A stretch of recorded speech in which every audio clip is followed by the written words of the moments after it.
सभी साथियों को नमस्कार। युवा मंच यूट्यूब चैनल पर आप सभी का स्वागत है। मित्रों, उपस्थित हूँ आज आप लोगों के बीच में। जैसा कि आप लोग देख रहे होंगे कि आखिर आचार संहिता का असर क्या है। कल ही एक परीक्षा प्रीलिम्स की रद्द कर दी गई। याद होगा आप लोगों को, शायद तमाम वीडियोस तमाम यूट्यूबर्स बताए होंगे। तो मैंने पहले ही बताया था, जो तमाम यूट्यूबर्स आपको गुमराह कर रहे हैं, जो तमाम लोग आपको कर रहे हैं कि चुनाव आचार संहिता से किसी भर्तियों से कोई मतलब नहीं है, किसी आयोग से कोई मतलब नहीं है, किसी संस्थान से कोई मतलब नहीं है। अगर चाहे आयोग और संस्थान तो परीक्षा करा सकते हैं, अगर चाहे आयोग और संस्थान तो आपको नौकरी दे सकते हैं, अगर चाहे आयोग और संस्थान तो आपकी ज़िंदगी बदल सकते हैं। इतने बड़े बड़े दावे जो दिल को झकझोर देने वाले होते हैं। मुझे ऐसा लगता है कि उनके जीवन में पहला ऐसा वक्त आया है जिसमें आचार संहिता लागू है। सच्चाई यही है दोस्तों। मैं आपको बताना चाहता हूं कि वो आपको बलगराना चाहते हैं, आपको गुमराह करना चाहते हैं, आपकी भावनाओं के साथ खेलना चाहते हैं। उससे आपको बचना है। कैसे बचेंगे आपको स्वयं सोचना है। हम लोग तो सिर्फ और सिर्फ आपको बता सकते हैं। आपने देखा ना कि चुनाव के कारण पेपर में, समाचार पत्र में आप उसको पढ़ सकते हो, चुनाव के कारण परीक्षा हुई निरस्त। ये बात हम लोग लगाते। किसी ने एक नोटिस भी जारी की कि चुनाव आयोग चाहे तो ऐसा ऐसा कर सकता है। भैया मेरे, कर सकता है, लेकिन चाहेगा क्यों? क्यों चाहेगा भाई? आपको बता दें कि इन्हीं आयोगों और बोर्डों के अधिकारी चुनाव में ड्यूटी करते हैं। इनकी चुनाव कराने की जिम्मेवारी होती है। तो आखिरकार जो लोग कह रहे थे, नोटिस को पूरे ग्रुप में दौड़ा दिए भाई। लगातार लोग मेरे पास फ़ोन करके कि सर ये देखिए नोटिस है, उसमें इंग्लिश में लिखा हुआ है कि कमीशन फलाना फलाना फलाना। अरे भाई मेरे, हमेशा रहता है। चुनाव आयोग या कोई सरकार ये नहीं कहती, ऐसा नहीं होता। लेकिन सच्चाई यही है दोस्तों कि चुनाव आचार संहिता में प्रशासन चुनाव कराने में व्यस्त रहता है, पस्त रहता है। ऐसे इस झंझावात जैसे माहौल में आयोग संस्थान कैसे कुछ आगे कदम बढ़ा सकता है? बढ़ाना चाहे तो बढ़ा सकता है ना, लेकिन काहे चाहेगा भैया? जब सामान्य दिनों में नहीं चाहा तो अब काहे चाह लेगा? अब क्या उसको खुजली हो रही है? तो सच्चाई यही है। आपको गुमराह करने वाले लोग मिलते रहेंगे, आपको गुमराह करते रहेंगे, लेकिन आपको गुमराह नहीं होना है। मैंने आप लोगों से पहले बता दिया कि अब जुलाई से पहले भैया कुछ नहीं होगा। चाहे जितनी ताकत लगा लें, चाहे जितना यूट्यूब पर वीडियो बना लें। हम लोगों ने कई चुनाव आचार संहिता का दौर देखा है, कई देखा, एक नहीं। तो इस बात को आप लोग थोड़ा सा गंभीरता से लिया करिए।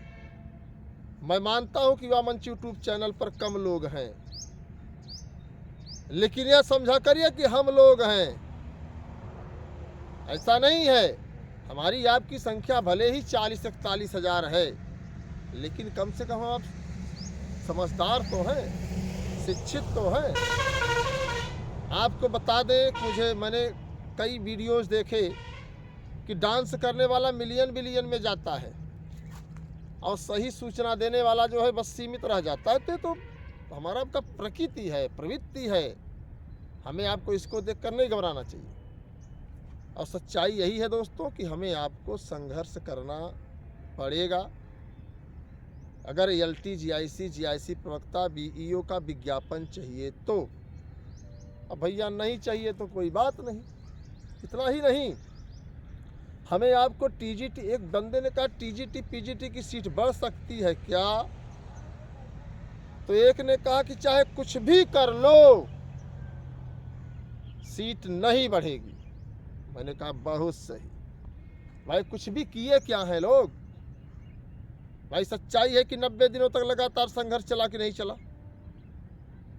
90 दिनों में आपने आंदोलन में, संघर्ष में कितनी हिस्सेदारी की? जबकि विधानसभा में पहली बार ऐसा हुआ उत्तर प्रदेश के इतिहास में, विधानसभा में 25,000 सीटें दिखाई गई थी और हम सरकार से आरजू मिन्नत करके उसको ले सकते थे, लेकिन उसके लिए आरजू मिन्नत करने के लिए भाई मेरे 25,000 सीटें तो कह दिए हम लोग, संघर्ष करने वाले 25 लोग, तो वही सीट रहेगी। अब आपका कहना भी सही है कि जब आप संघर्ष के लिए बाहर नहीं निकलेंगे तो सीटें वही रहेंगी, कोई सीट नहीं बढ़ेगी, कम हो जाएगी, बढ़ेगी नहीं। इस बात को समझिए आप लोग। और माध्यमिक शिक्षा सेवा चयन बोर्ड जब था तो उसका इतिहास रहा है दोस्तों कि सीटें हमेशा घटी हैं, बढ़ी नहीं। तो सामने वाले का भी कहना सही है, क्योंकि जो आदमी देखता है वही कहता है। अगर आप लोग वाकई में 13,19,000 लोग इस बात को लेकर के गंभीर हैं कि प्रदेश में जो पद खाली है उसे भरा जाना चाहिए, तो आपको उसके लिए थोड़ी सी मशक्क़त करनी होगी, थोड़ी सी ताकत लगानी होगी, थोड़ा सा युवा मंच के साथ संघर्ष करना होगा। अब आप कैसे संघर्ष करेंगे ये आपके ऊपर डिपेंड करता है। आप कैसे संघर्ष का हिस्सा बनेंगे ये आपके व्यक्तिगत विचारों, भावों और आत्मसमर्पण पर निर्भर करता है। भाषण देना, टिप्पणी करना, 4 शब्द लिख देना तो पूरा प्रदेश जानता है, लेकिन 90 दिनों तक सब कुछ त्याग करके संघर्ष करना ये बड़ी बात है दोस्त। मैं आज भी उन तमाम साथियों को धन्यवाद देना चाहूँगा जिन साथियों ने 90 दिनों तक लगातार हमारे साथ संघर्ष किया, हमें वो हौसला प्रदान किया, हमें वो ताकत दी जिसके दम पर हम लोगों ने 90 दिनों तक सरकारों के पीछे पड़े रहे। और आज भले ही आधा अधूरा ही शिक्षा सेवा चयन आयोग क्यों न आया, लेकिन आया। तमाम लोग कह रहे थे कि अब जुलाई में होगा, अगस्त में होगा। तमाम लोग तो ऐसा भी कह रहे थे कि परीक्षा हो जाएगी, कह रहे थे कि नहीं कह रहे थे। तमाम लोगों ने कहा कि ये हो जाएगा। तमाम लोग तो LTGIC प्रवक्ता का विज्ञापन जारी करवा दे रहे थे। अब क्या हुआ भाई, उनसे कोई सवाल नहीं करता। क्यों नहीं करते भैया, वो गुरु जी हैं। थोड़ा गुरुओं से सावधान रहिए, गुरु नहीं लुटेरे हैं, इनके लंबे डेरे हैं, इस पर आप ध्यान दीजिए। तमाम ऐसे गुरु हैं जो आपसे फीस मोटी मोटी वसूलने के लिए पूरी ताकत लगा देंगे और आपको लूटने में कोई कसर, कोई कमजोरी नहीं छोड़ते हैं। ऐसे गुरुओं से थोड़ा सा सतर्क रहिए। व्यवसायी गुरु नमस्कार, आप पढ़िए, मेहनत करिए, लेकिन सतर्क रहकर। कभी कभी अपने ही गिराते हैं नशे मन पे बिजलियाँ, गैरों ने आके खुद ही उन्हें थाम लिया है। लेकिन यही बात है, सभी साथियों से मैं यही कहना चाहूँगा मित्रों कि आप सब स्वस्थ रहें, मस्त रहें और पूरी ताकत के साथ, पूरे जज्बे के साथ, पूरी ऊर्जा के साथ आप लोग अपने उद्देश्य की तरफ, अपने मंजिल की तरफ चलते रहें। यही हमारी शुभकामनाएं हैं। इसी के साथ सभी साथियों को नमस्कार। मैं आपके संघर्षों का साथी अनिल सिंह।